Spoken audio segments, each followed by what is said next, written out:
Right, moving on with carp rigs and technology and the forethought that's gone into this particular rig. I come up with this rig probably, I'd say 6 years ago. After watching a lot of carp in the edges, how they get rid of rigs. I've called this one the Hermit lead. It's a very, very clever rig, and it's the ultimate. I can't think of anything better than this particular rig.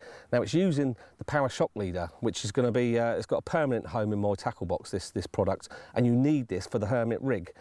I would normally have about 5 turns of this, so you're using an awful lot of it, 5 turns on the reel, so there's probably about 40 foot. But this is a shock leader with a difference, because this is fluorocarbon, it will sink down. You use this particular rig, because it's elasticated, and I'll show you in a minute how we're elasticating it, but primarily what you've got to get into your head is that this goes straight through to the swivel, protected by the bead, which is quite important. I'll use the first contact beads, but you need a tough rubber bead, not the hard plastic, but a tough rubber bead.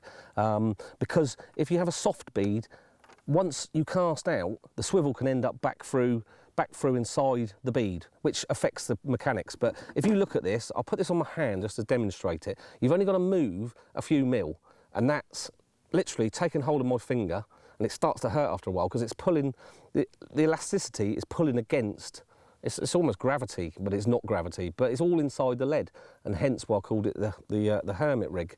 But it will catch fish right the way through the winter. This is when I really use it. But like I say, the power shock leader is probably one of the key elements, and also the tail rubber.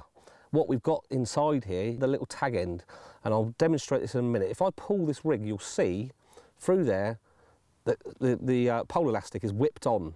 And if you notice how far back it is, it's probably about just under 3/4 of the way up the tubing. So there's very little amount of pole elastic to do that job.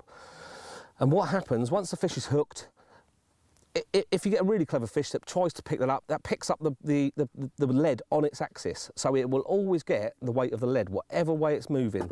If it's moving sideways, and once he's had enough, the fish has decided he's not going to get rid of this particular rig, he's going to bolt, that pulls out of the tail rubber.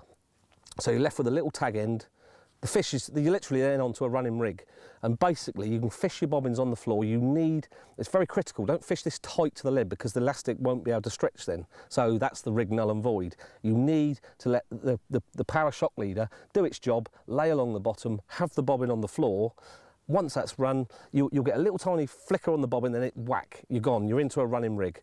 So, but the key element to this is the pole elastic and the shock leader, which, you know, it lays down flat, everything's out the way, you haven't got to worry about back leads, you don't want back leads on this. This is the whole point. You want your bobbins on the floor, nice slack, so you're not going to spook the fish. There's one mouthful to go at. You can still fish this over a bed of particle or boilie, and it will nail a lot of fish.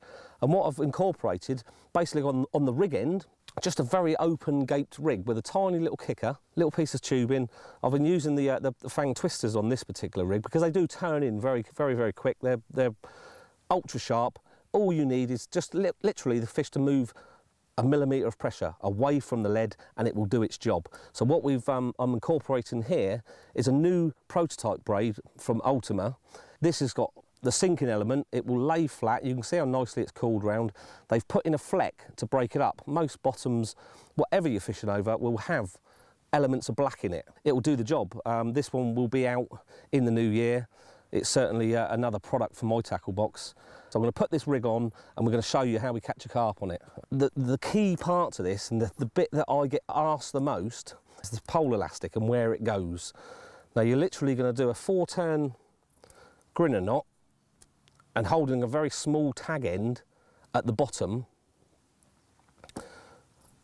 It's just literally a slip knot like you'd put on pole elastic on, you know, if you're marking your line up or whatever. Just literally 4 turns, and then we're going to pull it nice and tight. It's a little bit difficult to work with pole elastic, but it will go into a knot. And then what we're going to do is slide it down.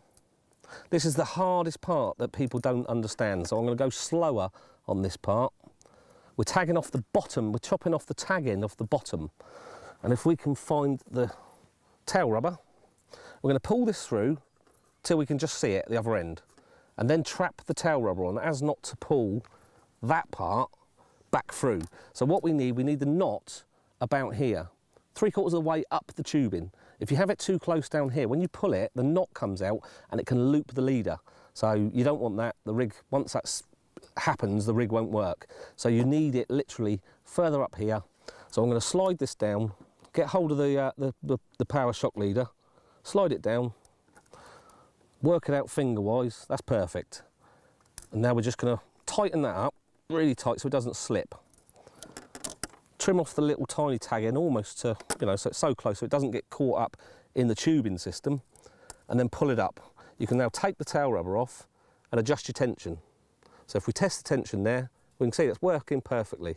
Absolutely perfect. That you can see just, I'm sorry if that's a bit quick, but that's how fast a carp can shake its head and he's gone on a normal rig. You know, you can throw your lead, and that's the idea of this particular rig. So we'll just put down we'll put down the tail rubber, on it goes, chop off the tag end, and you have yourself probably what I'd consider, I've been into rigs for like nearly 30 years of carp angling. This has been the side that I've always been into.